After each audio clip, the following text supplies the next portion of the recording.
Namaha. Hari Om. Huh? It's recording, uncle. Yeah, Recording. please record. Please record. Okay. Hari Om. Sri Gurubhyo Namaha. Samasta Jana Kalyane Niratam Karunamayam Namami Chinmayam Devam Sadgurum Brahma Vidvaram. Welcome all youngsters. I've been young too long. My name is Hemu. I met Gurudev at your age, probably less, at 21. And from then onwards, I have been the same for the last 60 years. And today we have with us a team to help us, starting with Harsha. She has been taking classes for 10 to 12, 4 batches, 160 each. Very difficult to manage 160 children, 10 to 12. So I used to wonder, then I knew the secret. When they see her, they keep quiet. Right? And that's Harsha. In our house, several classes go through. And then we have with us Ramesh. These are all chicks from ICF, Ramesh, Radhika, Dr. Venkat. Srini is chick from Tinaga, Srinivasa. Uday, who is helping us in everything, is from Sunday school. So the thing here is, 1 week I confuse you, and the next week these teammates will clear the confusions. Nobody can think, grow without confusions. Confusion is the basis of thinking. And that was Gita too. Arjuna said, I am confused towards what should be done. It is confusion that makes one evolve in his thinking. From now onwards, you do not, there is no need till the end for you to talk. So I remove the headphones so that you won't have breaks. Okay. So that's why I'm here to confuse you, and our good friends will clarify the next week. What's the confusion I'm going to give you? You thought Gita, Vedanta, philosophy is boring. Films, parties, malls is entertaining. I have seen all. I have seen malls, I have seen films, I have organized several youth camps where I made every child dance. I've seen all. International communities I brought to Chennai and ran camps, youth camps. But I tell you, the joy, the kick that Gita and Vedanta gives and make you younger is a billion times more than what your parties and films can give. They're too shallow. That's the confusion. First, number one confusion. Okay, now let's enter into the topic. I said, now I will create confusion. You are confused. But you can watch your confusion. Your mind is agitated. You have started regretting why I came today. Decided from next Saturday you won't come. All these thoughts are going in you. From morning, several moods. You got happy mood, angry mood, agitation, sorrow, fear. Every day you encounter them, and from this morning also you got them. Try to visualize them. What are all the moods that you got? Now, those moods came in procession, left you. They're not there now. But you, the one who witnessed these moods, is been the same. The moods, the world of objects, the people, the experiences that you encounter continuously change.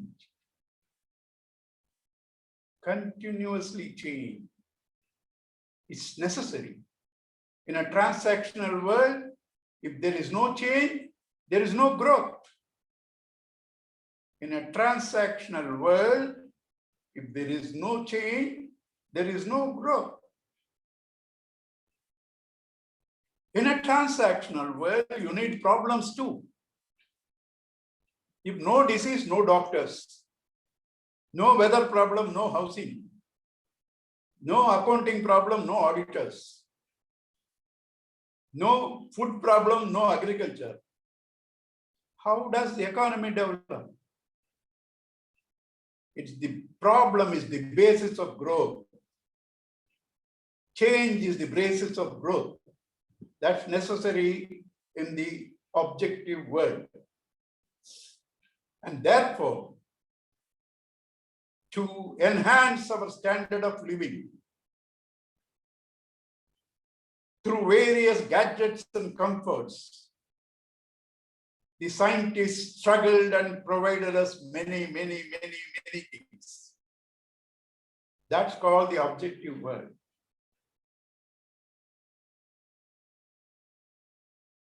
What is the subjective world? The same object, the same experience, different people react differently. What makes this difference in reaction is the way each looks at. So that is the subject. The subject never changes, objects change. But for you, even your body is an object because it's continuously changing. And you are able to see the body. Your mind is an object. It's also continuously changing. You are able to see that. Your judgments, your values. These are called another mind called intellect. They're also changing. You are aware of all the changes. How?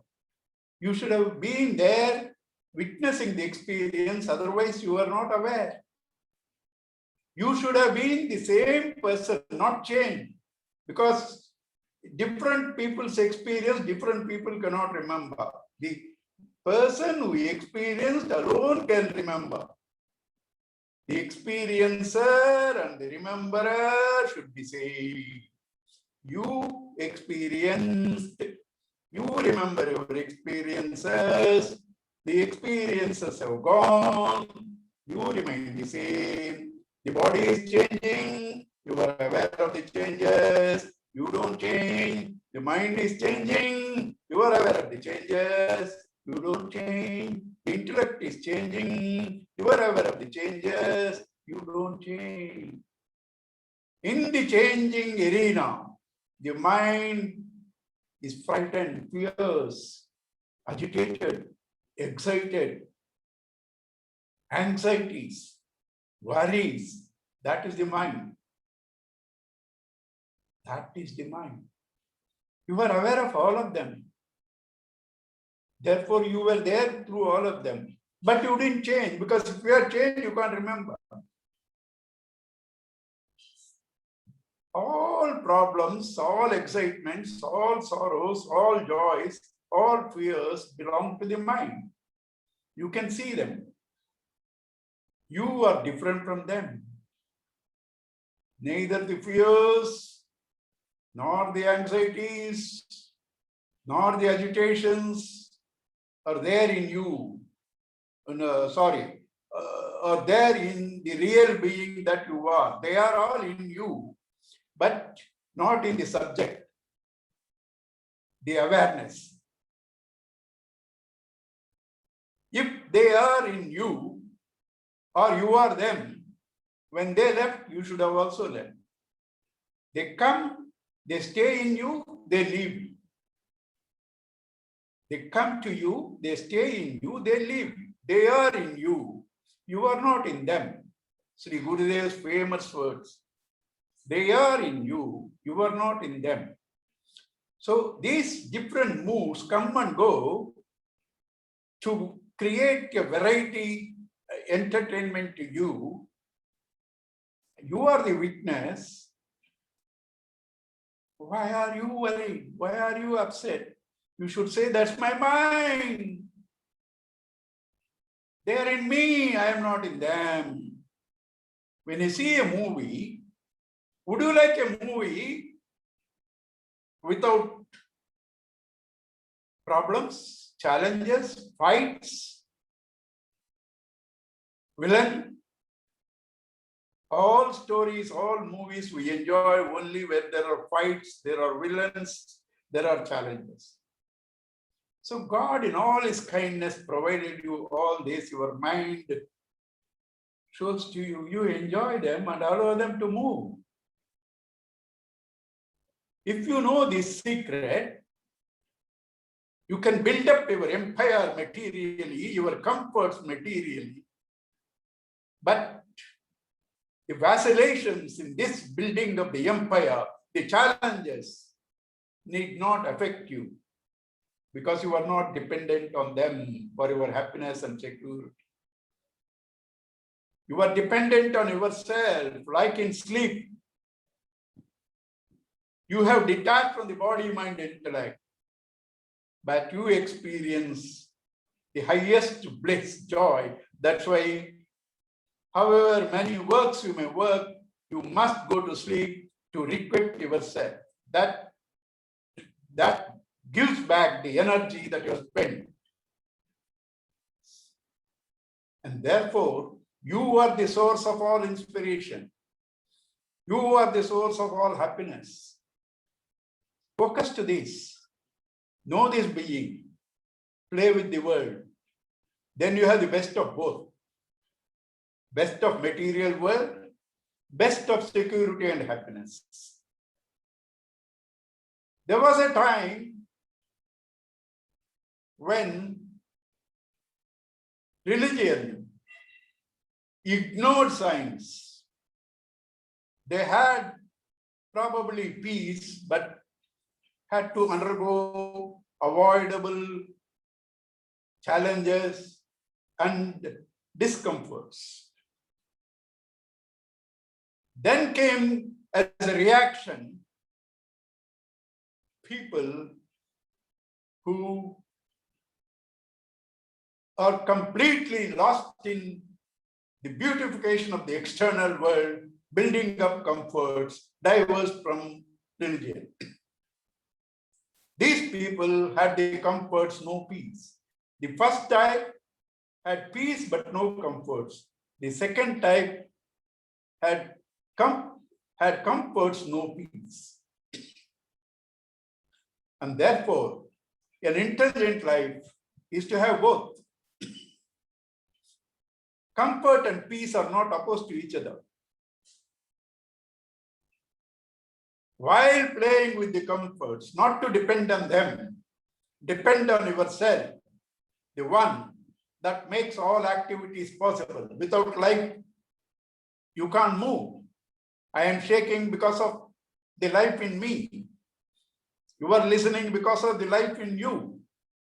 I am talking because of the life in me. This life force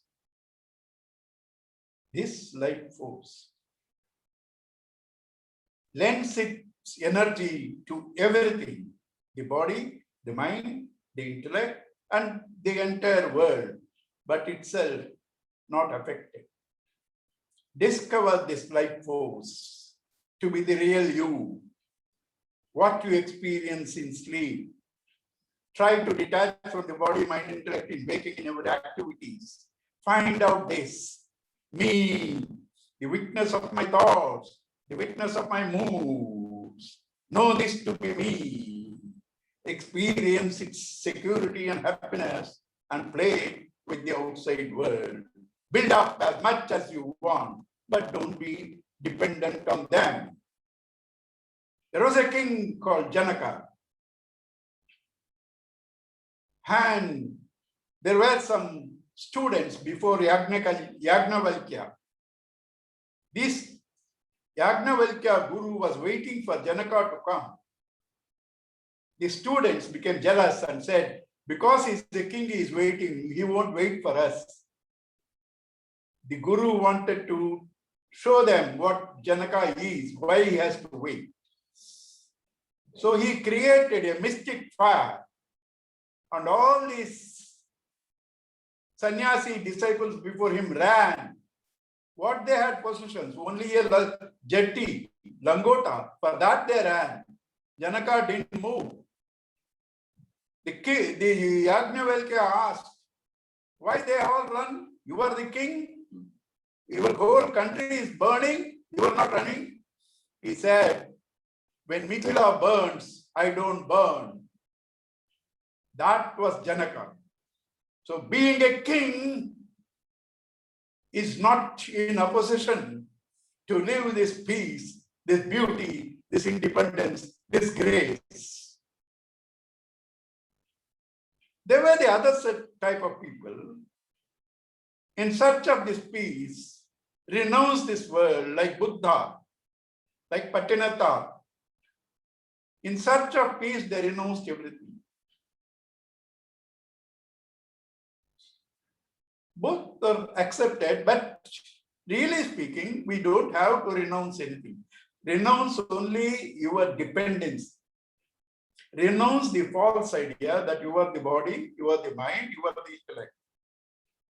Renounce this false idea. You are the body, you are the mind, you are the intellect. The world gives you security, the world gives you happiness. Renounce these false notions. You don't have to renounce anything outside world. And then enjoy every minute. Because once you know, the changing world is meant to be like that. And it always changes. The changes in the changing world do not affect me.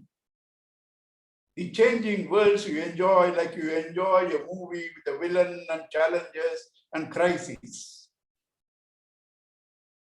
This is what philosophy says. What does philosophy therefore say? Enjoy life, it's meant for you. Grow in size, build up an empire. But do not be cowed down by that. Be like Janaka. When it crashes, you don't crash. When it crashes, you don't crash.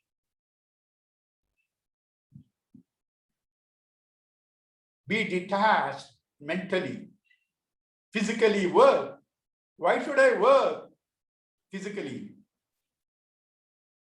Why should I produce when they cannot give me happiness and security? in trying to produce, in trying to grow, your very personality flowers. You discover new potential in you, new dynamism in you. You grow. For your growth, physically, emotionally, intellectually, you have to work. In working, you have to harmonize with all. Therefore, you have to leave your ego, your negative qualities. In working, you work because you have to feed all, as many as possible, because you alone, as the eternal consciousness, is the very essence in all. Since they are all you, essentially, you love yourself, you love all because you alone are there in them, and out of love, to cater to them, to serve them, you produce. When in production, the results becomes important. A little slight difference dejects you, depresses you. When you enjoy the work and not the results, you are thrilled at every moment. Results. Who wants? Shallow. What are the results that we are enjoying? This is my favorite topic in every class. All your money, what do? 7 items. Go to malls, go to dinners, go to trips, go to movies, dress well. Anything else? Same thing, good car, again and again. Boring. How do you identify with inert things to be your main life? They're all inert. They're all inert. Shift your attention from this helpless, shallow life to a beautiful, every second enjoying your life as a youth of 20, irrespective of the growth of the body.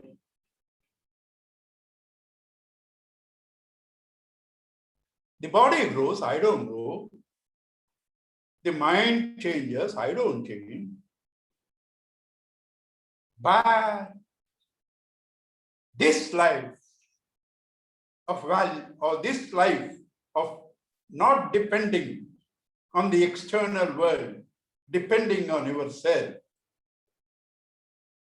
cannot be for a man who is reckless, do not follow any values, licentious. Therefore, you have to follow certain values. These values are called dharma. When you follow these values, sometimes there are conflicts of values. When you follow these values, sometimes there are conflicts of values. How do you resolve? You have to see out of the two values, what caters to the maximum people, giving maximum happiness for maximum time. Choose that value, renounce the other value. If the value is egocentric, my benefit, my profit, my name, my fame, my comfort, it will end up in misery. If the value is for the sake of totality, everybody, because the whole universe, as our Parama Guru says, is the visible form of God. When you work for totality, God, you live in love, and no one who experienced love is ever miserable. Love is happiness. Love, fear, and misery cannot be together. You can't have fear and love together. You can't have love and misery together. Live in love. And to live in love, you have to share, you have to produce. So any value that comes as a contrast or conflict, decide from this standpoint, am I catering to the maximum or to my small little ego, the individual self? If it is catering to the individual self, you are choosing death. Because it's BMI, body, mind, intellect. If you are catering to the totality, you are catering to the consciousness, you are choosing immortality. Choice is yours. Choose death, choose immortality. Choose misery, choose happiness. Call it religion, shun it, suffer. Call it science of living. Enjoy every bit of it. Grow. That is called the intelligent science of living, which is called in India Vedanta. Why is it called Vedanta? Any action, any results are a product of knowledge. But all knowledges are finite. They can only give you finite comfort. That knowledge which gives you the ultimate infinite happiness is the end of all knowledges. Therefore, it's called Vedanta. Therefore, it's called Vedanta. If you shun Vedanta, it's not for me. You have to be pitied. Your values are shallow. Your happiness is shallow. Your life is shallow. Your standard of living is high. Your standard of life is low. Another beautiful statement Gurudev made is, you make a living with what you get. You make a life with what you give. He also made another statement. Grief is the language of delusion. What is this delusion? That I am the body, I am the mind, I am the intellect. Their comfort is my comfort, their happiness is my happiness. This delusion will land you up in nothing but death or sorrow. Therefore, grief is the language of delusion. One more statement this Lord, my Guru, has made. Depersonalization is the secret of inspiration. If you have to be inspired,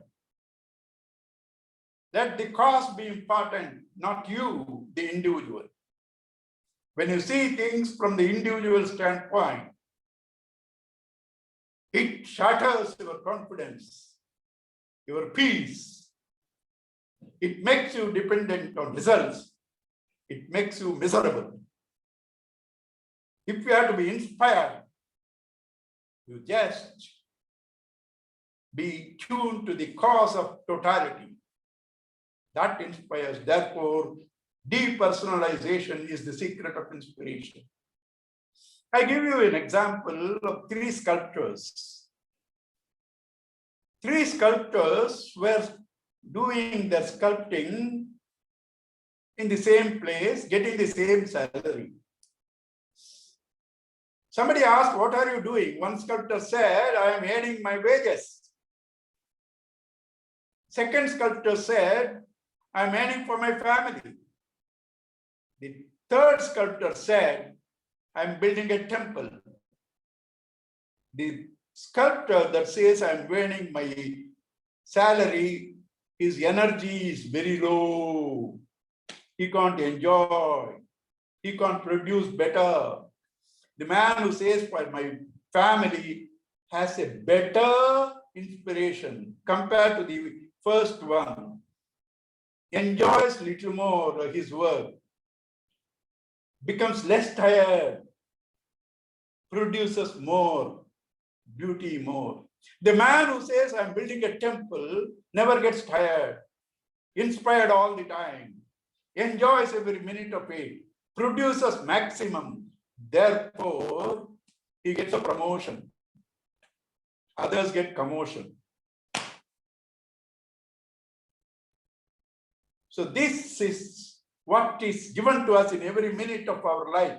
You can work as the first sculptor merely for money. Second one, to share with your family. Third one, work is beautiful irrespective of who gets what. That's what Gurudev again says, it's not important what you get out of work. It's important what you become out of work.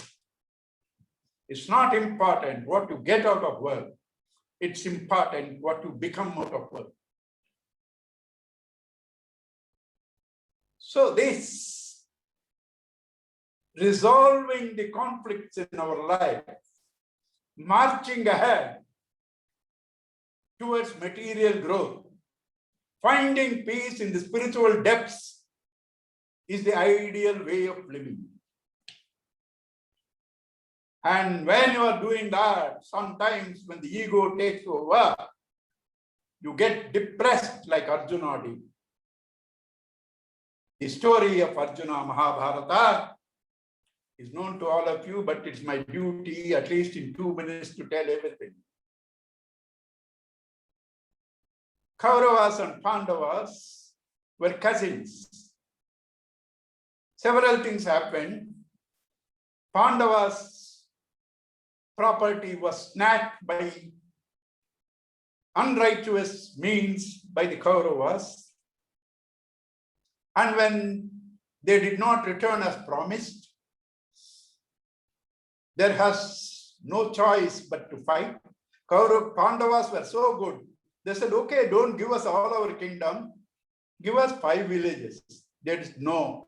Give us 5 houses. No. 1 house with 5 rooms. No. Not even a needle space. There was no choice but to fight. And when this fight was organized, Arjuna was waiting for the morning so that I can settle the score with Kauravas. But when he saw face to face the other side, his gurus, his relations, his uncles, his cousins, he became shattered. I'm going to kill all of them. My gurus, my cousins, my uncles. Oh, I don't want this kingdom. I will leave it. I don't want to live on the blood of my own kith and cousin. Why?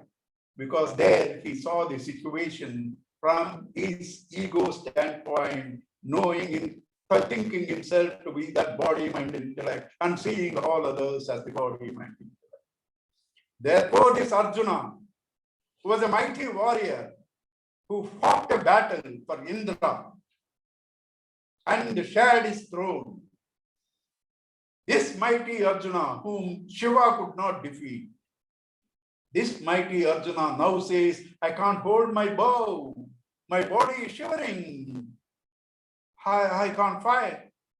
That is the condition of anybody's mind when it sees the thing from the standpoint of the ego. This is why Gurudev says, when you read newspapers 50 years before, they will say the situation in Pakistan. 30 years before, they will say the challenges in Pakistan. Today, you will see the crisis in Pakistan. Situation is same. Your mind has become weaker and weaker and weaker. You saw the situation as challenge, challenge as crisis. When it is dependent on your fickle, changing, frail personality, the ego, the body, mind, intellect, it collapses. And that's what happened to Arjuna. Krishna said, see the Kauravas, the enemy ran. But this man did not see the Kauravas. He saw Swajana, his own people, Bandhu, relations, Sakhan, friends. And therefore he collapsed. Krishna taught him the reality that in a war, relationships do not matter. It is the values, the right against the wrong. Plus, nobody dies, nobody lives. Nobody dies, nobody lives. Even the people, all the people who are going to die, even the Kauravas, when they die in a war, they have spent off a lot of subconscious footprints called vasanas, and they have become lighter and enjoy a greater status of happiness, which is called Swarga. So all people, Kauravas and Pandavas, all who die, gain only elevation. Nobody suffers, nobody dies. It's your duty to fight the battle of life so that you cleanse your mind from likes and dislikes, detach from ego, focus to the cause. All the time being aware of that consciousness in you is the same in all. You get freedom from your mind. This freedom is called liberation or moksha. Moksha is not an external thing that you gain in some place above the clouds after you die. Moksha is release from your own mind, which shackles you with its likes and dislikes. Therefore, somebody said beautifully, I am held hostage by my mind. To liberate yourself from this mind is called moksha.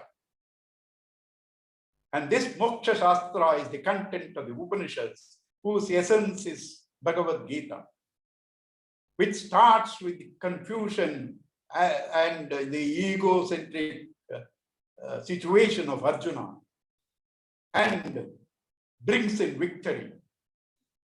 How? Just 1 hour talk by Krishna to Arjuna. The Arjuna who collapsed became victorious by 1 hour talk, though 18 days battle.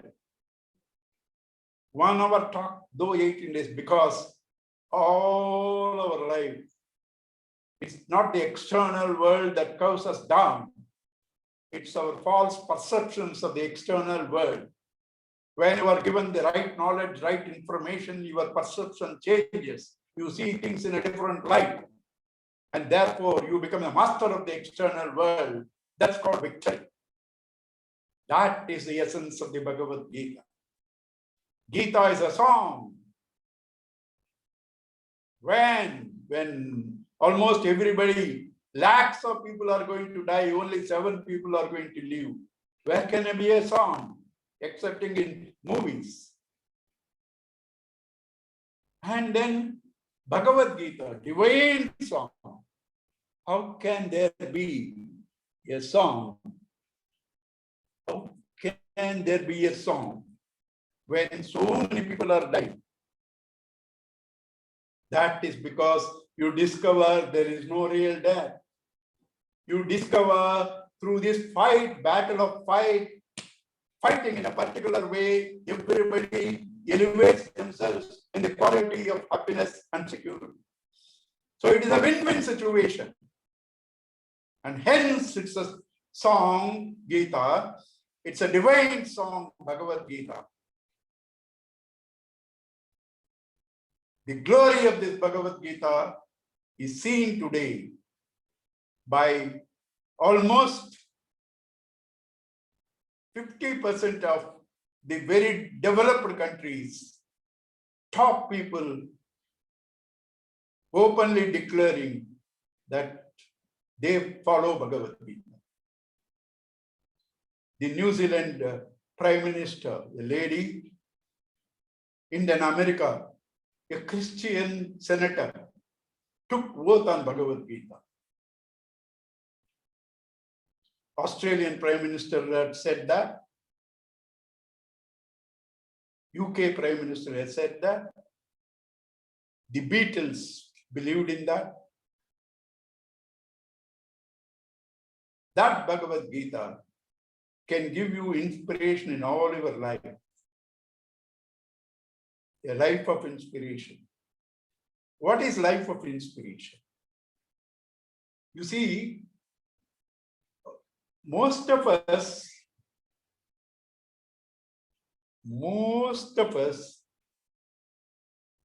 work only for comforts. And these comforts cannot all the time give you happiness, because comfort is only at the physical level. You are emotionally disturbed. You are humiliated. You are emotionally, you are humiliated. Your health problems, corona. Everybody says kuch corona, but kuch bhi nahi kar sakta. This is the state of depending on comforts. There are others who have developed but not dependent on them. They have start seeing life in a different perspective. They did not study, get doctorates for this pay packet. They have seen life in a different angle. They wanted to be somebody who produced something, make a mark in life. Bill Gates, Steve Jobs taught us. Bill Gates, Steve Jobs taught us. Warren Buffett, they went to the peak. They didn't hold to the money. They were dropouts of the college. They employ millions and millions of engineers. They dropped out of the college. For them, millions are working. And all their money they give for charities. That is the right perspective. That is the right perspective. Produce, share, enjoy. Produce, share, enjoy. Never be satisfied with what you have now. Comfort zone. Leave the comfort zone. When you live for others like this, in your old age, you are not alone. In our old age, you are not alone. Everybody is with you. When you don't do this, you have provided everything for your children. They are not with you. They are in different places. They can send you some check. You don't get their emotional support. When you live for others, you are full in yourself. You don't need others' emotions, but yet you get it. You have found happiness in you. You don't even need others' emotions, but you get it. When you live for others, old age does not affect you. Death does not frighten you. Old age does not affect you. Death doesn't frighten you. Without seeking the solution for these problems of old age and death, what is your achievement through a PhD? I'm a CEO of this particular company. I get this many billions. Shallow life of values. So to discover what is life, what is beautiful life, we shall go into Gita. Before that, I have two interesting stories to tell you. One was, there was a particular country where anybody can be a king for 5 years, but at the end of 5 years, he is taken to the other side of the river, left in a jungle where there is no chance of surviving because all wild beasts. So the person who became a king enjoys 5 years blindly, and when the last day comes, when he is going in the boat to the other shore, even before he reaches, dies out of heart attack. But there was one person who lived 5 years. When he was going in the boat, he was whistling, singing and all that. So the boatman asked, why are you not frightened? Why should I be frightened? Oh, the animals are going to kill you. He said, no, in the 5 years I was here, I changed that entire forest to a better city than what this is. If you had like that, plan for your old age and death, you will ever live an emperor. That is one story. The second story, an NRI comes to India, crosses in a boat, and he wanted to talk something to the boatman. So he has asked him, have you seen a computer? He says, no. He said, 20% of your life is gone. Have you seen the smartphone? No, 30% gone. Do you know WhatsApp? No, 40% gone. Like this, he was going on. Suddenly, the boatman asked, sir, do you know swimming? There is a hole in the boat. Water has started entering. Do you know swimming? This NRI said, I don't know swimming. Sir, your 100% is gone. So if you don't know how to swim in this world, your 100% is gone. Remember these two stories, and we shall start Gita. As I said, Gita is a conversation between Krishna and Arjuna in the battlefield, assessing the various strengths of two parties, where Arjuna becomes depressed for having to kill his own people. And Krishna teaches him the science of living, the science of life, and Arjuna becomes victorious. Gita has 18 chapters.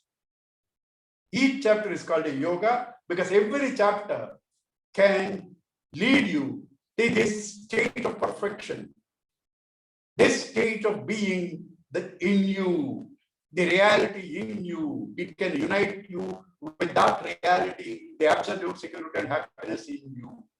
Therefore, every chapter is called a yoga. 18 yogas. The first chapter is called Arjuna Vishada Yoga, the yoga of despondency. How can despondency be a yoga? How can it give me happiness, security? How can it tune me to be myself? As I started the class, despondency, confusion, hence inquiry is the first step for evolution. Most of us are adopters. Very few of us are evolvers. Evolvers start inquiring, seeing the pitiless condition of the external world. That was Arjuna. Okay. So shall we start the text? Yes, we shall start the text.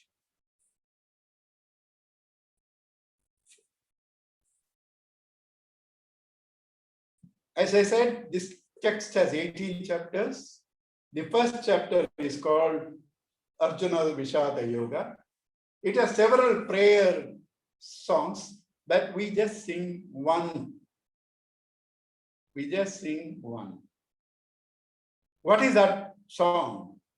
Which tells about yourself, the life principle. It says, it is that which makes a dead body work. It is that makes the dead body achieve. Mukam karoti vachalam pangum langete girim yat krupa tamaham vande paramananda madhavam. By whose grace this Madhava, the Lord of the wealth, the Lord of the universe, the Lord of names and forms, the dumb can speak, mukam karoti vacha. The lame can climb the mountains, pangum langete girim. That Madhava, that Lord of the names and forms, I bow down. Right? And one more I will say, please. Vasudeva sutam devam kamsa chanura mardanam Devaki Paramanandam Krishnam Vande Jagadgurum. I bow down to that Krishna, the Lord, the teacher of the entire world, who is the son of Vasudeva, who has killed Kamsa and Chanura, who gave bliss to Devaki. To that Vasudeva, I bow down. How does a teaching given to Arjuna for his particular problem of to fight or not to fight becomes a teaching, a handbook of living for all? Because the basic problem is seeing things with ego, is destruction, rising above ego, working for totality is resurrection. Hence, the principles being same for Arjuna and you. What applies to Arjuna applies to us also. That is how this teaching becomes universal, and therefore Krishna is called Jagadguru. Okay. The first chapter, excepting a few slokas, most of the slokas are only names. Names of the chariots, names of the warriors, names of the conches, etc. Hence, we will not take too long. By next week, we will try to finish. Second chapter onwards, we will go slow. Maybe 7-8 stanzas a class, second chapter onwards. But I promise you, all will be over in less than 50 classes. Right? So the first chapter, we will rush through. But some verses have to be dealt well. The first chapter says, Dhritarashtra Vacha. It starts saying, Dhritarashtra said. How and why it should start with Dhritarashtra, the blind man? Can't it start with a better person? This such a noble, glorious text. Why should it start with a born blind, useless man supporting his children, who are all villains? Dhritarashtra Vacha. Rashtra means state. State means air, land, matter. Dhritarashtra, one who firmly holds on to matter, thinking that it gives security and happiness. Therefore, doesn't see the reality, hence born blind. He is married to Gandhari, who is intelligent, but helpless before this terrible mind. He is not able to see reason, though she represents the intellect. She also voluntarily blinds. The blind mind, blind intellect, what will be born? All negative forces, Duryodhana, Dushasana, etc., etc. So Dhritarashtra says, why is Dhritarashtra brought in here? Because all of us are in that state now, believe and depend on this world of matter, and hence it's our autobiography. Therefore, Dhritarashtra brought. Dharma kshetre kurukshetre samaveta yuyustavaha mamaka pandavasteva immakurvata Sanjaya. Sanjaya is his minister, come charioteer for Dhritarashtra. Any charioteer is the intellect. In the analogy of the chariot, chariot is the body, the owner is the ego, the driver is the chariot, is the intellect, the reins is the mind, the horses are the senses. The horses take you to destination. If the mind, the reins are held properly, which depends upon the chariot or the intellect, the owner will go to his destination. But all intellects need not take you there. They can be perverted intellects like Ravana and Hitler. So that intellect which is properly tuned to reality like Krishna or Sanjaya can take you there. Sanjaya also is a good man.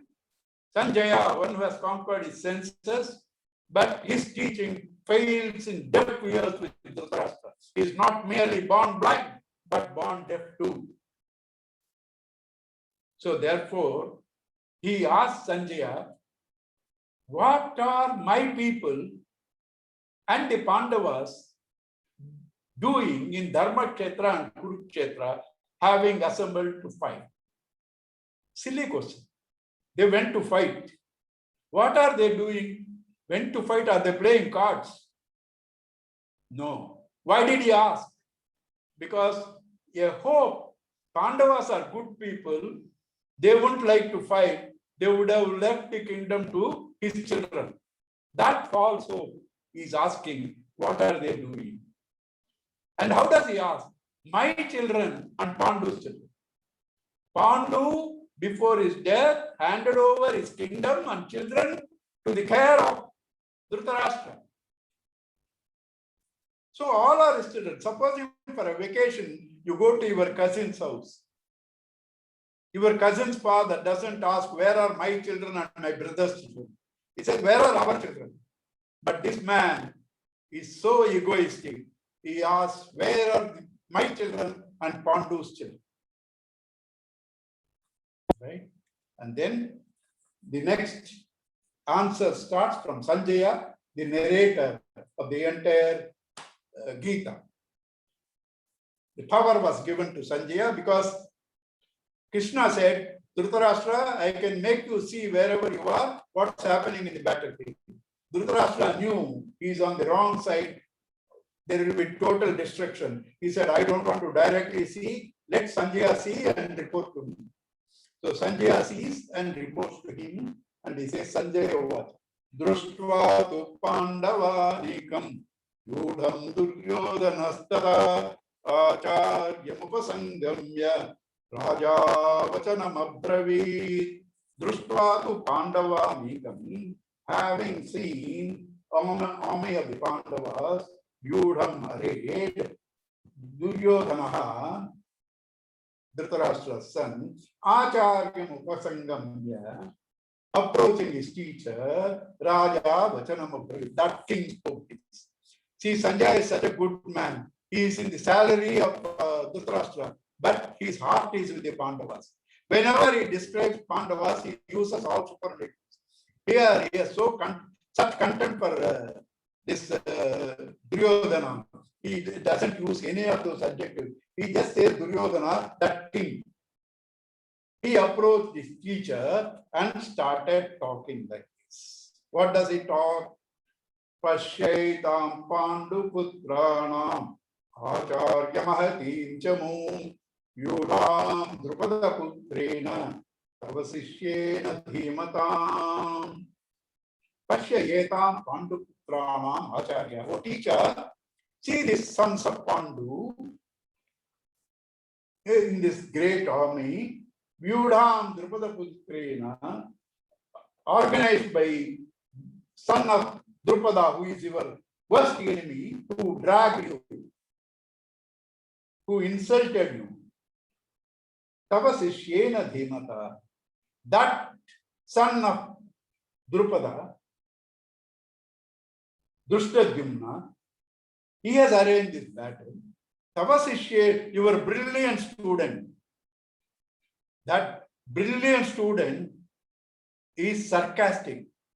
You talk to a fellow who is going to fight against you, who is going to kill you. You had no sense. So what did he do? Depressed Dronacharya even before the war began. Why? Saturn and the tongue. Bad tongue. He doesn't know how to talk. Why? The mind is not integrated with the intellect. A disintegrated person has no values, talks nonsense, and hence, even before the battle is won, he has already lost by demoralizing Dronacharya by saying, you are a brilliant student as organized. That means you are taught to somebody who doesn't deserve it. Next is even worse. Atra Shura Maheshwasa Bhimarjuna Samayudhi Yudhano Viratascha Drupadascha Maharata Dustake Tustekitanaha Kashi Rajascha Viryavan Purajit Kunchi Bhojascha Shebhyascha Narapungava Yudhamanyuscha Vikranta Uttamojascha Viryavan Saubhadro Draupadeyascha Sarvayeva Maharata. So all these are names of the different kings. So I don't have to spend my time just telling those names. These are the different names of the kings on the Pandava side. But here there is a beautiful Sanskrit verse here. Asmakam Visistaye Shanvibodha Vidotama Nayaka Mama Sainyasya Sanyartam Tan Brahmivite. Asmakam tu visishtaye. Please now listen to our side. Dvijottama, best of Brahmins. This again a wrong word at the wrong time. In the battlefield, Dronacharya is not to be reminded he is a Brahmin, because a Brahmin has a compassionate heart and he loves right values. Therefore, he is not going to do justice to Duryodhana. Therefore, again, a wrong word, causing self-destruction, demoralizing Drona. Vijottama, best of Brahmins. He says that, I will tell you the names. Bhavan Bhishmacha Karnascha Krupascha Samitinjaya Ashwathama Vikarnascha Saubhadattista Kaivacha Anye Bhava Shura Madardye Tekta Jivita Nana Shastra Praharnaha Sarve Yuddha Visharda. A lot of kings with names, they all come here following their lives, wanting to fight with me with varieties of weapons. And this is the beauty of beauties of Sanskrit. This particular verse, unfortunately, it's already 8:31. So that's a good verse. I will start next week, right? And now, I did my blabbering. Whoever feels it should be slightly different, send messages. I will try to correct myself. Send messages. Sir, we want it like this. We don't like the way which we're talking. I'll try to change myself. Send messages, right? And now we close the class. Purnamada Purnamidam Purnat Purnamudachyate Purnasya Purnamadaya Purnameva Vasishyate. Om Shanti Shanti Shanti. Hari Om Sri Gurubhyo Namaha. Hari Om Narayana Narayana Narayana. See me. Good evening. I didn't see you.